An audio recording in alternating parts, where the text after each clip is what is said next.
काले का कुननवा के कुटावा काटी गे छाउरी।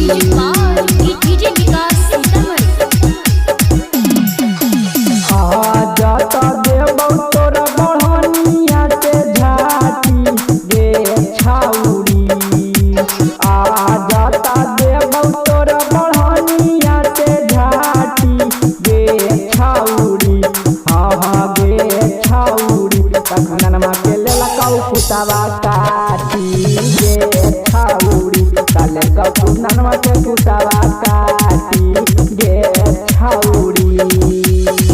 काहेला बोलाई हला मिलेला आधी राती गे छाउरी।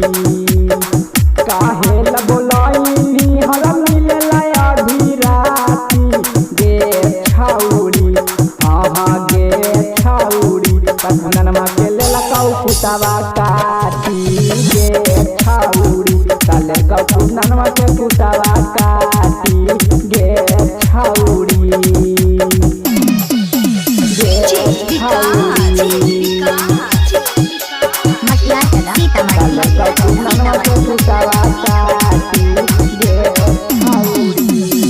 बड़ी ढंग से जतरा बनैल के खाई के दही गे तोरे कारणवा गेलौ पाभर खूना बही गे। बड़ी ढंग से जतरा बनैल के खाई के दही गे तोरे कारणवा गेलौ कर खूनवा बही गे। गड़ा देलकौ गोड़ाबा में पूरा गे जाती गे छाउरी। गड़ा देलकौ गोड़ाबा में ओ कर जाती गे छाउरी। हाँ गे छाउरी काले लगाई कुटावा ओकरा काटी गे छाउरी। काले लगाई कुटावा ओकरा काटी गे छाउरी।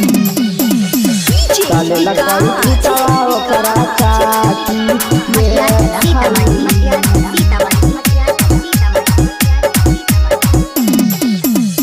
प्यार के बुखार ओकरा गे लाई उतार गे लामा दतिया गेले हा गोड़ाबा में गड़ गे।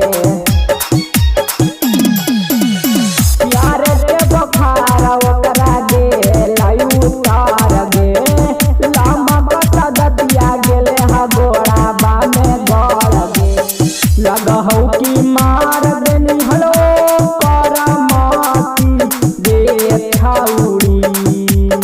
लगहौ की मार देनी हलो कर माती गे छाउरी। हाँ गे छाउरी काले लगाई कुटावा ओकरा काटी गे छाउरी। काले लगाई कुटावा